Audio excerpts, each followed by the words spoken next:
पुश्तैनी ससुराल में अमीर और गरीब की गोद भराई। अरे सुनने में आया क्या तुम्हारी बहनों?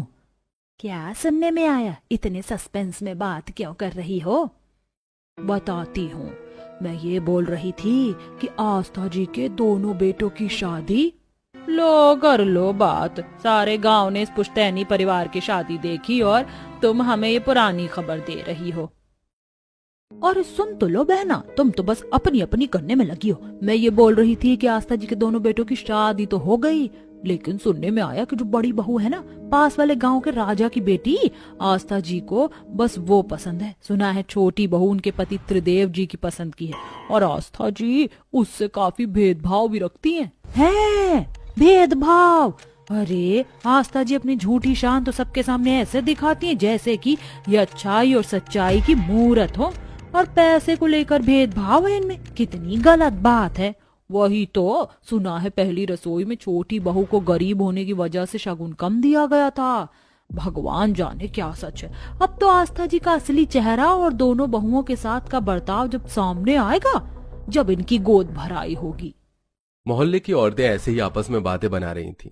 ये कहानी है शाही दीवारों के पीछे की। गोरखपुर नामक एक गांव में बहुत ही सदियों के साथ रहता हुआ एक पुराना पुश्तैनी खानदान रहता था। गांव वाले पुश्तैनी हवेली के अंदर रहने वालों की इज्जत किया करते थे, और जब भी पुरानी दीवारों के पीछे से कोई भी अच्छी या बुरी खबर उठती थी तो सारे गांव के लिए वो मुद्दा बन जाती थी। पुश्तैनी परिवार की छोटी छोटी खुशियां सारे गांव के लिए त्योहार की तरह थी। पुश्तैनी परिवार में अभी हाल ही में 2 बहुएं आई थीं, जिनमें एक अमीर और दूसरी गरीब थी। दीवारों के बाहर लोग बातें बना रहे थे, तो वहीं दीवारों के अंदर। रिद्धिमा बहू, ये ले, हीरो का हार मैंने खास तेरे लिए ही बनवाया था, लेकिन बस कामों के चक्कर में मैं ये तुझे देना याद ही नहीं रहा। और हाँ, ये एक सूट भी है, अपनी माँ के पास मेरी तरफ से तोहफे के रूप में भेज देना। शुक्रिया माँ जी। माँ जी, सोनल को कुछ नहीं दिया आपने? जो जिस लायक होता है उसे उतना ही मिलता है, और जरूरी नहीं है कि तुझे कुछ दे रही हूँ तो इसको भी दूं। समझ आया बहू?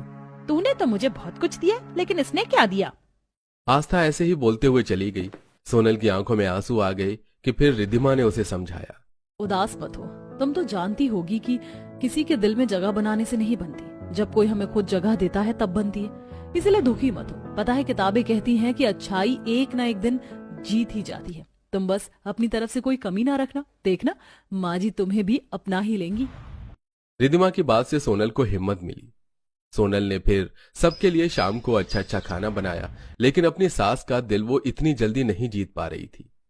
देखते ही देखते समय गुजरा और एक दिन वो आया जब सारी हवेली में खुशियां झिलमिलाने लगी। सारा गांव बस एक ही गुणगान गाने लगा, और वो था, अरे बहना, जिसका इंतजार था वो दिन बस आने वाला है। सुना है आस्था जी की दोनों बहुएं साथ साथ गर्भवती हुई हैं। अब होगी 9 महीने बाद गोद भराई। तो ही कहा, मुझे तो इस गोद भराई का बेसब्री से इंतजार रहेगा। सारा गांव बस यही गुण गा रहा था। तो वहीं हवेली के अंदर, आस्था मान जाओ, दोनों बहुओं से जो तुम्हें वारिस मिलेगा वो हमारा अपना खून ही होगा, तो ये भेदभाव अब बंद करो। मैं देख पा रहा हूँ कि जब से सोनल और रिद्धिमा गर्भवती होने की खबर मिली है, तुमने रिद्धिमा को बस उसके कमरे में आजादी दी हुई है, और सोनल से तुम सुबह से शाम काम ले रही हो। अच्छा, तो और क्या करूं? उस गरीब को भी अपनी छाती पर महारानी बनाकर बैठा लूं? हद हो गई है आपसे तो त्रिदेव जी। एक तो गरीब घर की कम पढ़ी लिखी लड़की लाए हैं मेरे परिवार में, ऊपर से चाहते हो कि मैं उसे भी राजकुमारी की तरह रखूं, लेकिन ये ना हो पाएगा। माँ जी, खाना बन गया है, मैं ये भाभी को कमरे में दे आती हूँ। सोनल ऐसे बोलकर अपनी जेठानी के लिए खाना ले गई।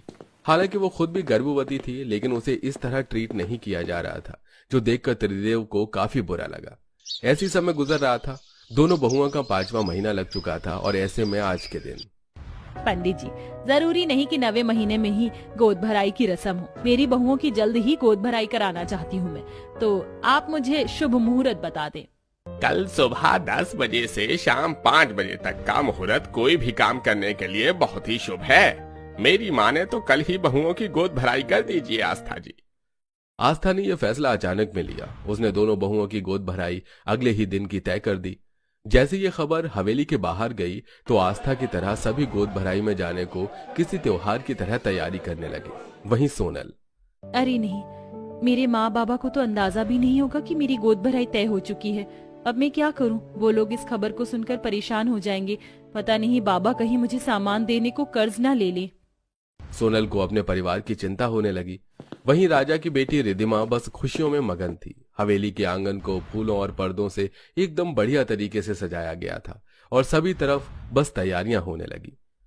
मेरे पास तो कल पहनने को कोई कपड़े भी नहीं है। क्या करूं? अब तो लगता है कि मुझे खुद ही अपने लिए कुछ सिलना पड़ेगा।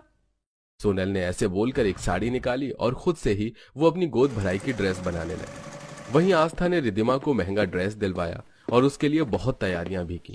देखते ही देखते गोद भराई का दिन आया और सुबह से ही हवेली के दरवाजे खोल दिए गए। रिद्धिमा के मायके से उसकी गोद भराई के लिए सामान आने लगा था। मालकिन, रिद्धिमा मालकिन के घर से ये मिठाई के डिब्बे और ये थाली भर जेवरात आए हैं। कहाँ रखने हैं? जहाँ पर सामान सजाया हुआ है ना, वहीं पर रख दो।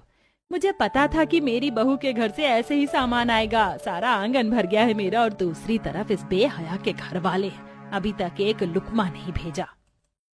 आस्था सोनल के घर वालों को कोसने लगी। देखते ही देखते मोहल्ले वाले और रिद्धिमा के घर वालों से हवेली भर गई और रिद्धिमा को आस्था स्टेज पर लाई। उसके बैठने के लिए रानी सिंहासन, साथ ही रानी हार और महंगे जोड़े में सजी हुई रिद्धिमा उस पर आकर बैठी और आस्था ने उसकी गोद भराई शुरू करवाई। आस्था जी, गोद भराई तो शायद दोनों बहुओं की है ना, तो दूसरी का तो बुलाओ। दूसरी की है, लेकिन वो दूर से ही देख ले, बस इतना ही काफी होगा।